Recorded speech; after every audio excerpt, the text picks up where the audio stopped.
万万没有想到，平日里真是小瞧了他。是谁？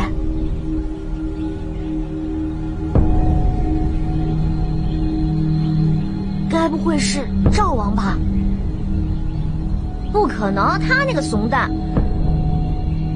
也不是完全没有可能。他确实有作案动机。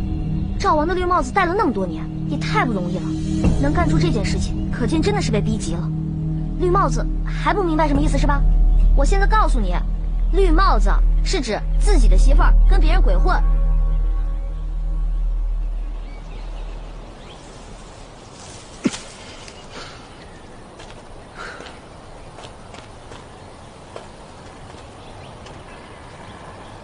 张鹏鹏，你过来。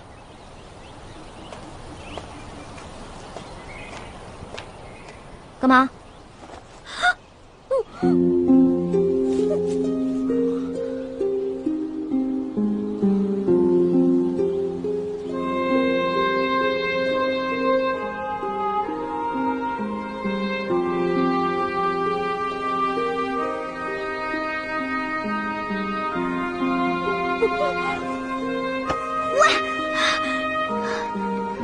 你想做戏给别人看，你可以借位吗？干嘛来真的？